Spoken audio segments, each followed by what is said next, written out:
गलती जो है वो गलती है। मैं ये स्ट्रेस करना चाहता हूं और बार बार मैंने गौर साहब को भी कल भी कहा कि प्लीज जरूर एहतजाज करें, लेकिन जरा पिछले 4 साल के माजी पे भी नजर दौड़ाएं कि उसमें आपने क्या किया। इन लोगों ने ज्यादतियां की हुई हैं। आप देखें वजीर आजम, इस वक्त जो वजीर आजम है, पिछली 1.5 साल की हुकूमत में भी वजीर आजम था, उसकी बेटियां अदालतों में जाती रही हैं, इन्होंने उनके ऊपर मुकदमे बनाए।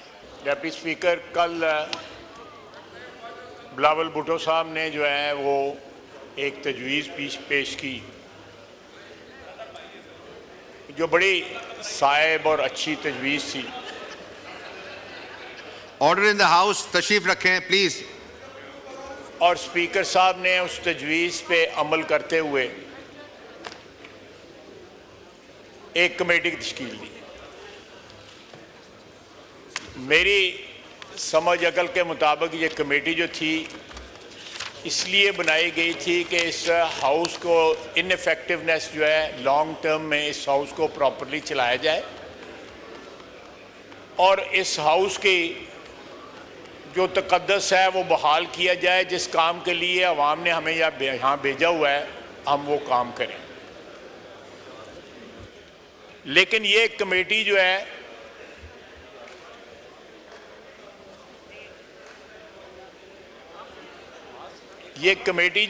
जी। जब इसकी कार्रवाई कल शुरू हो गई तो इस तरह लग रहा था कि ये कमेटी जो है पीटीआई के जो ग्रीवेंसेस हैं उसके लिए बनाई गई है। हमने इस हाउस में तमाम अतराफ ने जो यहाँ पे वाक़या हुआ दो रोज़ कबल जो है उसकी सब ने मजम्मत की और उसके ऊपर एहतजाज भी किया और पीटीआई के साथ जो है यकजहती का जो है वो सबूत भी दिया।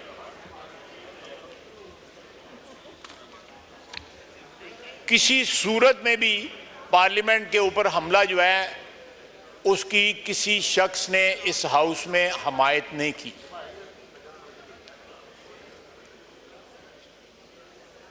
एक कंसेंसस पाया जाता था, लेकिन जब जाके वहां भी यही सिलसिला शुरू हो गया कि हमें मुक्के मारे गए, हमें ये हुआ, हमें ये हुआ, उस सारी की सारी कमेटी का जो है स्पिरिट जो है मैं समझता हूं कि वहां पे न्यूट्रलाइज हो गई। अगर वो कमेटी जो है ग्रीवियंस कमेटी है, जरूर बनाएं, ग्रीवियंस कमेटी भी बना दें कि जो ग्रीवियंस हो वो, लेकिन उस कमेटी की जो स्पिरिट जो बिलावल साहब ने पेश की थी उसकी वो नफी करते, कल जो कार्रवाई हुई है वो उसकी नफी करती थी। मैंने उधर भी एहतजाज किया और मैं जो है उस कमेटी का हिस्सा नहीं रहना चाहता। मैंने अपनी पार्टी को, मेरी पार्टी की लीडरशिप यहाँ पे बैठी हुई है, वजीर कानून भी बैठे हुए हैं, नायब वजीर आजम बैठे हुए हैं, कि मेरी जगह वहाँ पे कोई और। ये अपना नैरेटिव बिल्ड करने के लिए कमेटी नहीं बनाई गई हुई, ये इस हाउस का नैरेटिव बिल्ड करने के लिए कमेटी बनाई गई है। इस हाउस की इज्जत और नामूस जो है उसमें मेरा नैरेटिव, पीएमएलएन का नैरेटिव, पीटीआई का नैरेटिव या पीपल्स पार्टी का नैरेटिव जो है वो नहीं। मैं ये इस हाउस के तकद्दस को प्रोटेक्ट करने के लिए, यहां पे कानून साजी को प्रोटेक्ट करने के लिए, इस हाउस के आईनी रोल को प्रोटेक्ट करने के लिए बनाई गई है। एक लंबी दास्तान सुनाई गई जो यहां पे ऑलरेडी फ्लोर पे डिस्कस हो चुकी है और उसकी मजम्मत भी हो चुकी है। मुझे बताइए कि यहां पे जब पार्लियामेंट लॉजेस के अंदर जो एमएनए उठाए गए थे तो क्या हमारा किसी ने साथ दिया था? क्या उसकी मजम्मत हुई थी? कथित तौर पे नहीं हुई थी। इनके ग्रीवियंस हैं, जरूर एग्जामिन करें, एक अलहदा कमेटी बना दें, वो जरूर एग्जामिन करें इनके ग्रीवियंसेस है, उसमें कोई जस्टिफाइड होंगे, कोई नहीं जस्टिफाइड होंगे। किसी ने हमारा इस आवाज में आवाज नहीं मिलाई। जब मियां नवाज शरीफ साहब की अहलिया फौत हुई, सारा दिन वो रिक्वेस्ट करते रहे कि मुझे फोन पे बात करने की इजाजत दी जाए, मैं उनका हाल मालूम कर, नहीं दी गई, वो वफात पा गई। ये एक बड़ा ह्यूमन मसला था, ये कोई सियासी मसला नहीं था। उसको भी सियासत के लिए इस्तेमाल किया गया। इतना जहर और इतनी विंडिक्टिवनेस थी कि मौत को भी जो है उसको भी एक्सप्लॉइट किया गया, उस शख्स को बात ना करने दी गई। यहां पे गंडापुर साहब ने चीफ मिनिस्टर पंजाब, जो एक बेटी है, एक बहन है, एक मां है, उसके लिए जो अल्फाज इस्तेमाल किए वो सबको पता है। मैं उनको दोहराना भी समझ बुरा। क्या किसी ने उनकी मजम्मत की? क्या उस वक्त किसी ने यहां पे आवाज उठाई जब मियां नवाज शरीफ के ऊपर क्या बीता था? किसी ने आवाज नहीं उठाई। आज ये कहते हैं कि सीने पे मुक्का मारा, घसीटा गया। मुझे देखें, आज हमें यहां पे पीडीएम के और ये अगर ये टोटल किया जाए तो तकरीबन दो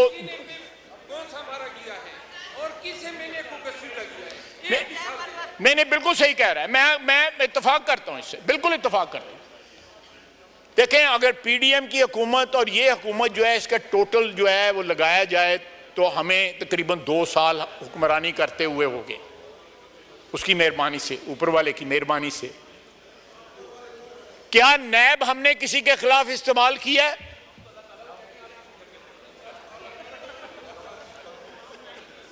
हमने किसी को, कोई नैब का केस जो है इस दौर में नहीं बना, ना पीडीएम का, ना इन्होंने नैब को इस तरह बुरी तरह इस्तेमाल किया है। और चेयरमैन नैब उस वक्त का जिस तरह इस्तेमाल हुआ है, पता नहीं, मैं मिसाल गलत किस्म की नहीं देना चाहता। क्या इस चीज का कभी ये इतराफ करेंगे? आप तो करेंगे, लेकिन आपके और बहुत सारे साथी भी तो हैं ना। बात सुने, रॉन्ग जो है वो गलती जो है वो गलती है। मैं ये स्ट्रेस करना चाहता हूं, और बार बार मैंने गौर साहब को भी कल भी कहा कि प्लीज जरूर एहतिजाज करें, लेकिन जरा पिछले 4 साल के माजी पे भी नजर दौड़ाएं कि उसमें आपने क्या किया। जरूर दें जी, जरूर दें, हक है उनका, बिल्कुल दो दें उनको। मैं बिल्कुल कोई इसमें कोई खुदा न खास्ता, मैं इसी हाउस में जब 14 से लेके 13 से लेके 18 तक जो है हमारी हुकूमत थी, इसके प्रेमिसेस पे हम कब्जा रहा है। जो शख्स जो है बाद में सदर बना इनका, उसने बकायदा उसकी टेलीफोन कॉल जो है रिकॉर्ड के ऊपर है। उसने टीवी की बिल्डिंग जलाई, प्राइम मिनिस्टर हाउस पे कब्जा हुआ। क्या हमने कोई ऐसी बात की है? 4 साल 4.5 साल इनकी हुकूमत रही है। अपने माजी के ऊपर थोड़ी देर के लिए तो नजर दौड़ाएं कि इनका माजी रहा क्या है, इन्होंने अपनी हुक्मरानी में क्या किया है, या जब ये अपोजिशन में थे उस वक्त क्या किया है। जनाब डिप्टी स्पीकर, अगर हमने नई रवायात को जन्म देना है तो कम से कम माजी की जो गलतियां उस पर पशेमानी का तो इजहार करना चाहिए। मेरी सिर्फ इतनी दरखास्त है, पशेमानी का तो इजहार करना चाहिए कि इन लोगों ने ज्यादतियां की हुई हैं। आप देखें, वजीर आजम, इस वक्त जो वजीर आजम है, पिछली 1.5 साल की हुकूमत में भी वजीर आजम था, उसकी बेटियां अदालतों में जाती रही हैं, इन्होंने उनके ऊपर मुकदमे बनाए। क्या ये सियासत है? ये तो जाती दुश्मनी है। ये दुश्मनियों के बीच वो कल देखें, और फिर ये देखें कि यहां पे बड़े बड़े मेरे दोस्त हैं, मैं उनका एहतराम करता रहा हूं, करता रहूंगा। उन्होंने प्राइम मिनिस्टर को कहा कि जी वो बेईमान है, उनका तल्लक है उनसे। मैं गिला जो है फ्लोर पे कर रहा, मैं नाम नहीं ले रहा, वो उनको मैंने कल उनसे गिला किया है। जनाब आला, आज एजेंसियों की बात हो रही है। जलसे के बाद जो है तकरीबन सारी रात जो है, Aijaz Syed is on record, सारी रात गंडापुर जो है यहां पे कोसार में ISI वालों के पास बैठे रहे, सारी रात। ये उनसे पूछे तो सही, हम नहीं पूछते, हम नहीं ये जुर्रत करते। यही पूछें कि वे वहां पे क्या करने गए हुए थे। असद कैसर साहब के घर मीटिंगें होती थी, मैं उन अफसरों के नाम भी बता सकता हूं जो हमारी मीटिंग हो रही थी और बाहर वाले कमरे में बैठे होते थे। सर आज उसी अदारे के खिलाफ बोलते हैं, कल उनके गोद में बैठे हुए थे। सर ये कॉन्ट्रडिक्शंस हमारी सियासत से खत्म होनी चाहिए। अगर हुई हैं तो उनके ऊपर कोई ना कोई इजहार अफसोस करना चाहिए। अगर ये जो कल चेयरमैन बिलावल ने प्रपोजल दिया है, वहां से हम एक नई इब्तिदा करना चाहते हैं, तो कम से कम माजी के ऊपर जो है तासुफ जो है उसका इजहार जरूर होना चाहिए। आप आखिरी रात जो थी जब वोट ऑफ नो कॉन्फिडेंस पास हुआ, इसी जनाब डिप्टी स्पीकर आपकी सीट के से 20 मिनट के अंदर 52 बिल पास हुए। कोई याद है किसी को? और उसके बाद असेंबली डिसॉल्व की गई, याद है किसी को? और अब जो है कानून और कायदा जो है सिखाया जा रहा है। ये बातें जो हैं एक अच्छे स्टार्ट की नहीं है। अगर आपने तलखी कम करनी है, आपने ये एक्रिमनी कम करनी है सियासत के अंदर, तो उसके तरीके भी जो है ना वो हैं, उन तरीकों को इस्तेमाल करें। कल किसी ने कहा कि ईवान कमजोर था जब हम हुक्मरानी यानी पीटीआई हुक्मरानी करते। ईवान कमजोर नहीं था, आपने ईवान जो है एस्टेब्लिशमेंट के पास यरगमाल रखा हुआ था ताकि आपका इक़्तिदार कायम रहे। Two wrongs do not make right, one right. मैं थोड़ा जवाब देना चाहता हूं, जरा कंट्रोल कर लेता हूं। नमाज का टाइम होने वाला है ख्वाजा साहब।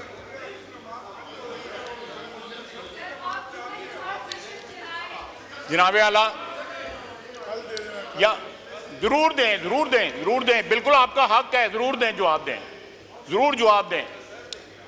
मेरी आपसे दरखास्त है कि अगर माजी को डिलीट करना चाहते हैं तो एक दफा माजरत उस पर कर लें जो यहां पे हुआ है। और अगर हमसे कोई गलती हुई है बताएं कि पिछले 1.5 साल में या इसमें क्या आपको क्या विक्टिमाइजेशन हुई है। जो परसों वाकया हुआ है हमने उस पर माजरत कर ली। उस वाकये की कोई कैटेगरी, हमने कोई कंडीशन नहीं लगाई, कोई हमें डिली डेली नहीं किया, कोई ड्रैग नहीं किया।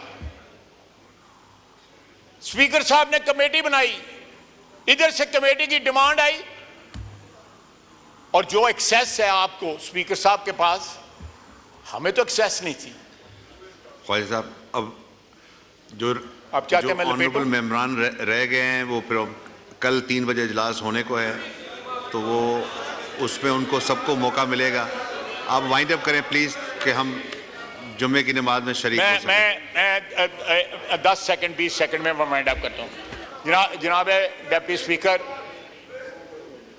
मैं तो उस कमेटी से कल फारग हो गया हूँ, लेकिन मैं जो है जरा मौका दें। आप तो मुझसे अलहदगी में भी बात कर सकते हैं, आपका तो मेरा ताल्लुक है, मैं उस ताल्लुक को रिकॉग्नाइज करता हूँ। आप बहुत अच्छे आदमी हैं, ख्वाजा साहब आपसे बातें करने का तरह ताजा हो जाता है बंदा। ये वाइंड अप करें प्लीज। मेरी दरख्वास्त है, आपकी वसातत से यहां बैठे हुए दोस्तों से भी दरख्वास्त है कि प्लीज,